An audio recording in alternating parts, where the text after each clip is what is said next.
ಭೇಟಿಯಾಗಿದ್ದಾರೆ ಭರತ್ ರೆಡ್ಡಿ ಹಾಗೂ ಸಚಿವ ಜಮೀರ್. ಬಳ್ಳಾರಿ ಘಟನೆ ಬಗ್ಗೆ ಮುಖ್ಯಮಂತ್ರಿಯವರಿಗೆ ಮಾಹಿತಿಯನ್ನ ನೀಡಿದ್ದಾರೆ. ತೋರಣಗಲ್ನ ಜಿಂದಾಲ್ ವಿಮಾನ ನಿಲ್ದಾಣದಲ್ಲಿ ಭೇಟಿಯಾದರು. ಸಿಎಂ ಅವರನ್ನ ಭೇಟಿಯಾಗಿದ್ದಾರೆ ಭರತ್ ರೆಡ್ಡಿ ಹಾಗೂ ಸಚಿವ ಜಮೀರ್ ಅಹಮದ್ ಖಾನ್.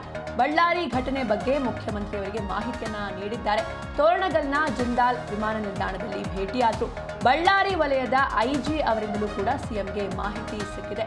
ಕಾನೂನು ವಿಭಾಗದ ಡಿಜಿಪಿ ಹಿತೇಂದ್ರ ಅವರಿಂದಲೂ ಕೂಡ ಇನ್ಫಾರ್ಮೇಶನ್ ಸಿಕ್ಕಿದೆ. ಈಗಾಗಲೇ ದಾವಣಗೆರೆ ವಲಯದ ಐಜಿ ರವಿಕಾಂತೇಗೌಡರು ಕೂಡ ಮಾಹಿತಿಯನ್ನು ಸಿಎಂಗೆ ನೀಡಿದ್ದಾರೆ. ತೋರಣಗಲ್ನ ಜಿಂದಾಲ್ ವಿಮಾನ ನಿಲ್ದಾಣದಲ್ಲಿ ಬಳ್ಳಾರಿ ಜಿಲ್ಲಾ ಉಸ್ತುವಾರಿ ಸಚಿವ ಜಮೀರ್ ಅಹಮದ್ ಖಾನ್ ಹಾಗೂ ಶಾಸಕ ಭರತ್ ರೆಡ್ಡಿ ಅವರು ಮುಖ್ಯಮಂತ್ರಿ ಸಿದ್ದರಾಮಯ್ಯ ಅವರನ್ನ ಭೇಟಿಯಾಗಿ ಮಾತುಕತೆ ನಡೆಸಿದ್ರು. ಬಳ್ಳಾರಿ ಘಟನೆಗೆ ಸಂಬಂಧಿಸಿದಂತೆ ಸಚಿವರು ಹಾಗೂ ಶಾಸಕರು ಮುಖ್ಯಮಂತ್ರಿಯವರಿಗೆ ಮಾಹಿತಿಯನ್ನ ನೀಡಿದ್ರು. ಇದಕ್ಕೂ ಮುನ್ನ ಮುಖ್ಯಮಂತ್ರಿಯವರು ಕಾನೂನು ಸುವ್ಯವಸ್ಥೆ ವಿಭಾಗದ ಹೆಚ್ಚುವರಿ ಡಿಜಿಪಿ ಹಿತೇಂದ್ರ, ಬಳ್ಳಾರಿ ವಲಯದ ಐಜಿ ವರ್ತಿಕಾ ಕಟ್ಯಾರ್ ಹಾಗೂ ದಾವಣಗೆರೆ ವಲಯದ ಐಜಿ ರವಿಕಾಂತೇಗೌಡ ಅವರಿಂದಲೂ ಘಟನೆ ಕುರಿತು ಮಾಹಿತಿಯನ್ನು ಪಡೆದುಕೊಂಡಿದ್ರು. ಮುಖ್ಯಮಂತ್ರಿಯವರು ಸಿಂಧನೂರಿನಿಂದ ಜಿಂದಾಲ್ ವಿಮಾನ ನಿಲ್ದಾಣಕ್ಕೆ ಹೆಲಿಕಾಪ್ಟರ್ನಲ್ಲಿ ಆಗಮಿಸಿ ಬಳಿಕ ವಿಶೇಷ ವಿಮಾನದ ಮೂಲಕ ಬೆಂಗಳೂರಿಗೆ ಪ್ರಯಾಣವನ್ನ ಬೆಳೆಸಿದ್ರು. ಈ ಸಂದರ್ಭದಲ್ಲಿ ತೋರಣಗಲ್ನ ಜಿಂದಾಲ್ ವಿಮಾನ ನಿಲ್ದಾಣದಲ್ಲಿ ಮುಖ್ಯಮಂತ್ರಿಯವರನ್ನ ಭೇಟಿಯಾಗಿದ್ದಾರೆ ಭರತ್ ರೆಡ್ಡಿ ಹಾಗೂ ಸಚಿವ ಜಮೀರ್ ಅಹಮದ್ ಖಾನ್.